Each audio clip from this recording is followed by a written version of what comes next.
Hello, and welcome to another fully live Q&A episode of Hacking with Friends. My name is Kody Kinzie. I am a security researcher at Varonis, today running on Hacker Time, as some of you have pointed out, as a result of my very fussy and delicate laptop. So I've mentioned this laptop before. It's actually died twice already, and this is its third life after being rebooted and having some parts put back together. So it's doing that thing where MacBooks just let out a loud whooshing sigh and just turn off. So if at any point I just disappear, then it probably got tired. So let's be very, very kind and give my little computer a nice round of applause for putting out on stream today. So I'm also a little bit behind today because I was reading up on some research that just came out yesterday from the Varonis Threat Labs team. So I'm going to talk a little bit about some Sharepoint research and how they found some sneaky ways of getting around data exfiltration. So hello to everybody that's been so patient today. We have, like a boss, David Rodrigo. And I'm also curious if there's any Varonis people on the stream. If you're watching on the Varonis LinkedIn channel, let me know, because we have some good Varonis research to go over today. And I'm probably actually going to start with, well, actually, I'll let people trickle in for a little bit longer before I start into the really heavy stuff. But yeah, good to see, good to see everybody in the stream today. Hello, James. So one of the things that's listed on the title today is Bluetooth hacking. And Bluetooth hacking is something that I've been interested in for a long time. Now, I have been interested in microcontrollers and hacking for a very long time. I was kind of looking back on the timeline of my interest in this, and around 2017, 2018, I started getting into microcontrollers and started teaching with them. Around 2019 is when I first started collaborating with other hardware designers on making designs. And then 2020 was really when I first started actually working on custom designs, leading all the way up to 2021, where myself and Alex Lin put together the first designs for the Wi-Fi nugget and eventually turned that into the USB nugget. So Alex has now gone on to do his own project, DevKitty, based on the open source design that we both worked on. And I have been working on something that incorporates some Bluetooth hacking. So Bluetooth hacking is obviously something where, there's a lot of people making interesting things around this. And we had one on the show. If you went to DEF CON or if you went to some of these other hacker conferences, you might have noticed a bunch of spam like Bluetooth pairing requests that was very, very annoying. And the secret behind that was that you could use a lot of these microcontrollers to do some interesting Bluetooth attacks. And that is becoming a subject of more and more study. So I never really made a version of the Nugget that is capable of doing Bluetooth, but we made a couple experimental ones that had the ESP32S3.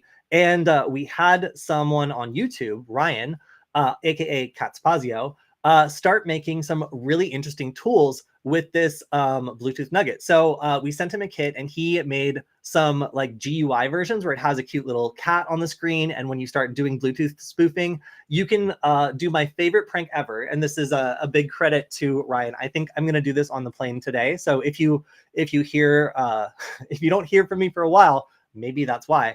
You can take one of these little microcontrollers on a plane and then make it look like on everyone around you iPhone as though somebody is about to put on their like Apple Vision Pro. So if you want to see everyone on the plane start looking around to try to find out like which person is going to be their first like in the wild sighting of like using an Apple Vision Pro on a plane, this is something you can do. And I think that's really funny because like I still haven't seen someone using an Apple Vision Pro on the plane. And if I saw a pairing request, first of all, I would try to pair to it really quickly. And then second of all, I would probably start looking around and trying to figure out who on the plane is about to actually go for it, So I'm about to see whether or not that actually works. But it's thanks to Ryan, aka Catspazio, that this has actually been possible. But I actually have never, even though we have like open source designs that we sell, I've never actually stocked one that did Bluetooth. And I started stocking a kit and some people bought it and started making just like cool Bluetooth hacking stuff. So if you're interested in Bluetooth hacking, it's a spooky, interesting little protocol and it's different from Wi-Fi.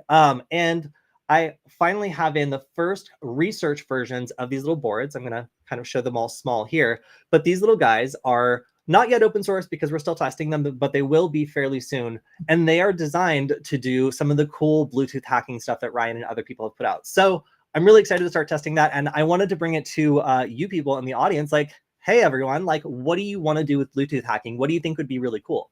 the first thing that comes to mind is building like a phone application so you can access, you know, features like on the board, like Wi-Fi or like, you know, like a bad USB or things like that, and then trigger it via like a, you know, maybe like a phone application. But there is something that a lot of you have been telling me about, and I want to, you know, let you know I do listen to you. I do take a lot of suggestions from the audience, and let me go ahead and share my screen. Let's see. There we go. I wanted to try out, where is it? Where is it? Here we go. Meshtastic. So these little LoRa boards are something that I've been working on, and I kind of kept all of you aware of the progress. You can see my solder paste up here after I solder pasted together these super teeny tiny little components, which, by the way, were not even necessary and are not going to be on the next revision. But this little LoRa module is the key to tons of range, and a lot of hackers are super interested in this. A lot of security people are super interested in this. Like, how do you monitor for threats that could potentially be using a protocol that's completely out of band from what most people are looking for? So I have put these two things together. So this is the new design, which if you're keeping track, the ESP32S2 has a pinout like this, and the ESP32S3 has a pinout like this. So it's actually a little different. Everything red is slightly different, which means some changes. But overall, this update means that I can plug in something like this LoRaPaw, use the Bluetooth feature to make it possible to use like a phone to communicate. And then I could have like a Meshtastic messenger potentially on this little board. So if you have any interesting or cool ideas for LoRa, Bluetooth, please let me know. I get a lot of great ideas from the audience. And frankly, I think it's really cool. All right, so we're up to 68 people. That's twice as many people. I'm showing how bad I am at math as when we first started. So I'm going to get into the top news of the week. But let's see.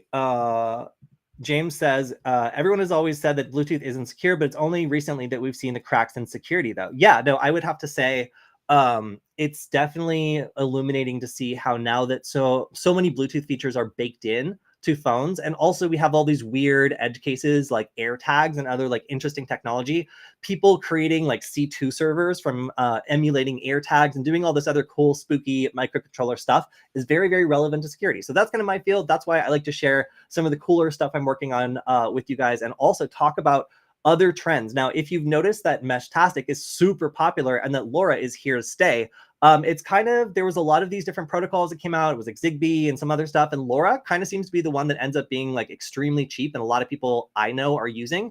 So that's why I've been covering it the last couple of weeks, and adding Bluetooth into the mix certainly makes things interesting. So Bluetooth, LoRa, Wi-Fi, all packed into a little thing that also has output, so you can add sensors and triggers, and in this case, my very cool, wait, let me pull, where's my mouse? Oh, it's on the wrong screen. In this case, also adding this 16 by 16 grid, so I can do animations and scroll text and stuff like that. That was kind of the goal, to be able to have like somebody from really far away send me a message and have it like scroll out on this like big screen and be able to read it from across the room was kind of the idea. So yeah, lots of cool stuff for hardware coming out. And now that we have all of you captive, 79 people, we're going to go on to some of the cool news that came out this week. All right, so you can see also I've been loading WLED on this new ESP32S3 Bluetooth nugget. So it worked really well, actually. I was happy to see that it actually just installed. All right, so what is this new research that came out from Varonis yesterday? I got read in on this, but I wasn't really aware of how sneaky it truly was until I read the details on this. And if you want to check it out, I will drop the link in the chat today. It is one of those things that I think is just like super cool to see from an expert's perspective, like what constitutes like something really worth doubling down on. So here we're going to talk about SharePoint security and why do we care? Well, first off, when an attacker, any sort of attacker, breaks into an organization, they will try to assess how much access they have. And they'll also try to raise as few alarm bells as possible until they're ready for a moment that lets them do something significant. So that something significant is usually double exploitation ransomware, which means first they exfiltrate the files and then they encrypt everything locally. And they try to just basically smash everything as much as they can in a reversible way. Now, the double exploitation means they can also charge to not leak the information. And this is extremely profitable for criminals because it gives you two completely separate levers to attempt to get a business to pay you. So, oh, I also turned off There we go. Hey, there. So the reason why an attacker then needs to be really stealthy when exfiltrating files is because if they immediately trigger one of these rules, like, hey, there's an excessive amount of downloads, or hey, like a bunch of information is suddenly going out over DNS, that's unusual. Like it's pretty likely they're going to get caught before they do any significant damage. So, what happened here is Verona security researchers found some very sneaky ways that hackers who get access to an environment can download a ton of files the same way that you would expect to download them normally, but not trigger any of the easy access logs that most businesses will be looking for. So here's the scenario. Somebody, an initial access broker, phishes one of your employees and gets access to your system.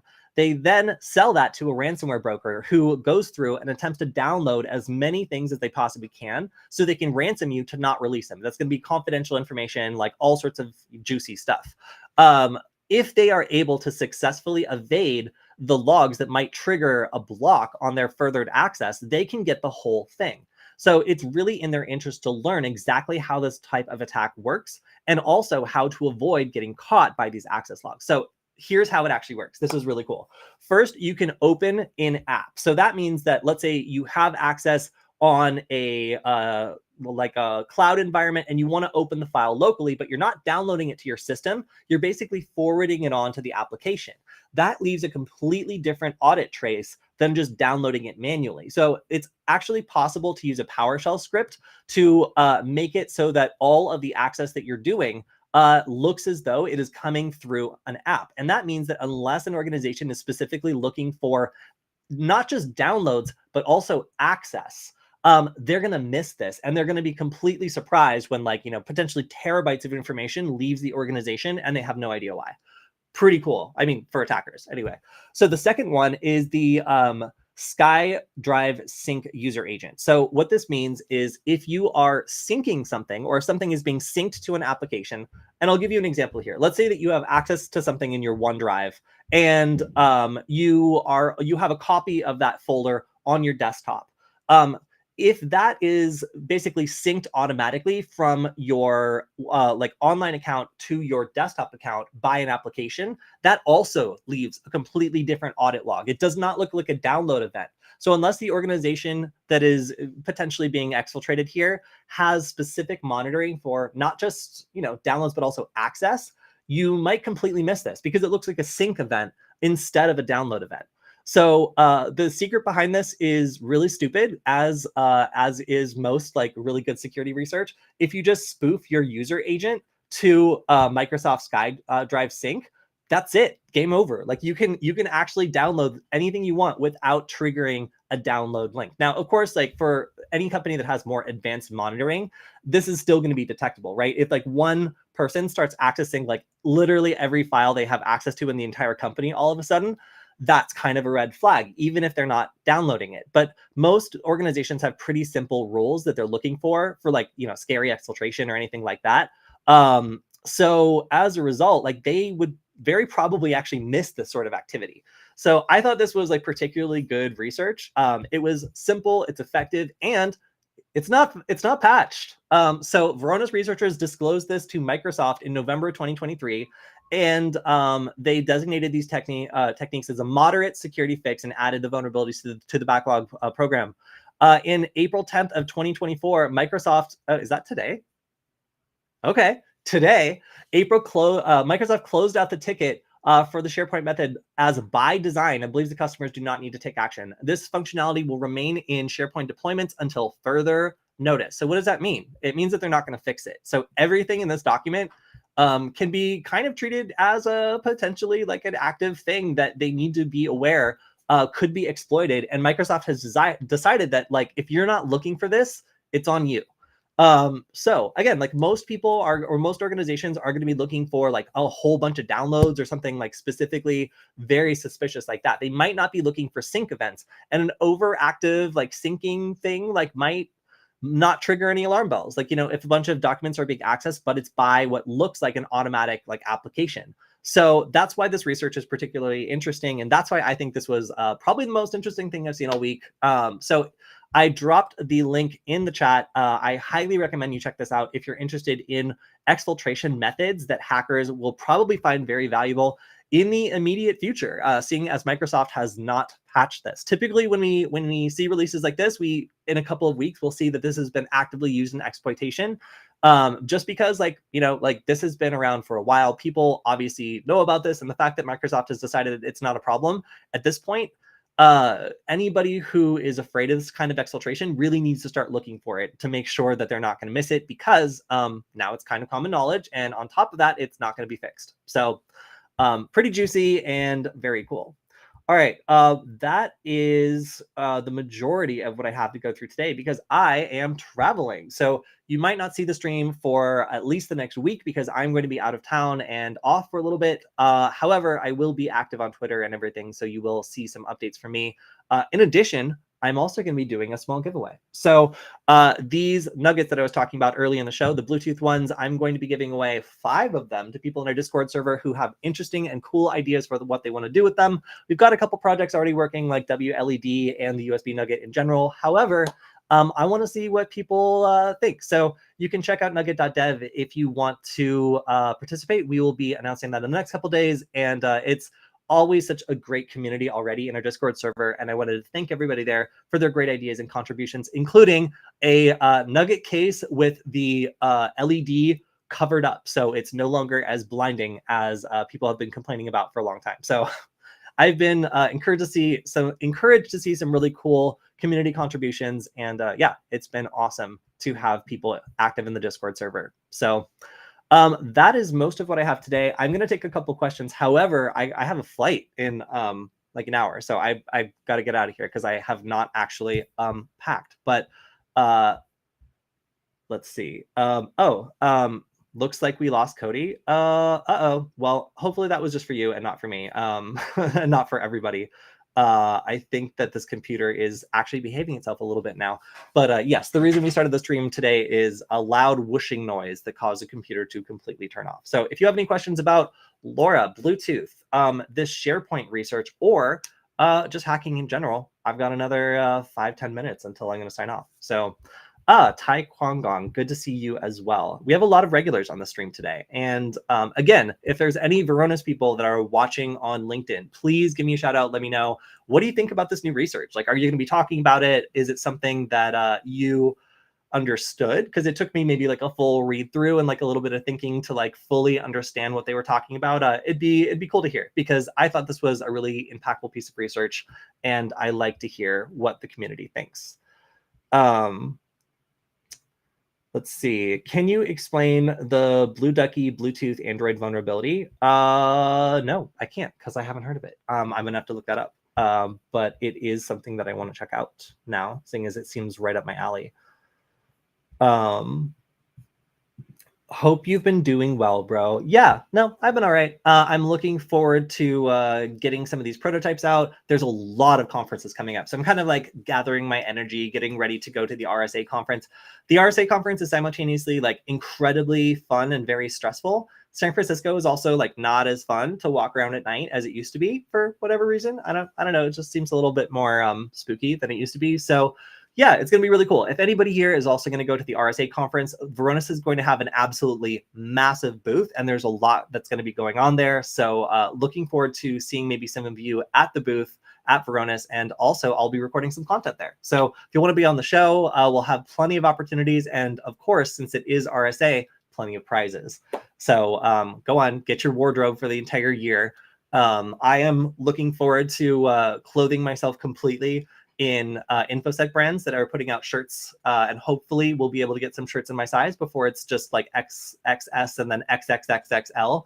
But yeah, that's gonna be really fun. And then after that, we're going to be attending the Layer 1 conference later in May. That is going to be also super fun. I really enjoy traveling to Pasadena. I know tons of people there because that's where I went to school, and it's gonna be cool to see the gang again and get to do some fun CTF stuff there.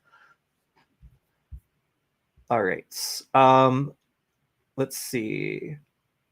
Okay,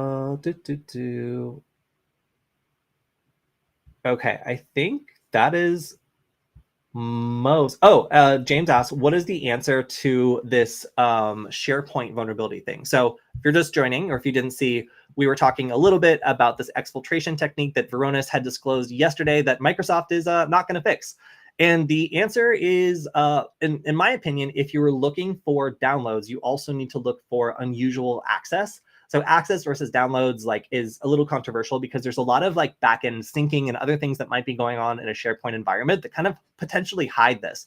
But being able to detect unusual access is really the key thing here, because most of the time people will be smart enough to avoid triggering really common detection methods, like just an excessive amount of downloads, because they're looking for insider threats, not even necessarily ransomware affiliates, So if somebody is smart enough to make it look like an application is syncing and you see a bunch of unusual access by that person, but it's presumably by a third party, like a sync agent, that needs to be part of the detection plan, because this kind of sneaky maneuvering is now, again, common knowledge. So in order to prevent this sort of thing, again, you just need to tweak your detection to also look for these two different types of access instead of just relying on downloads to indicate a whole bunch of information being gathered or exfiltrated from an organization, usually in preparation for a larger attack, like a ransomware attack.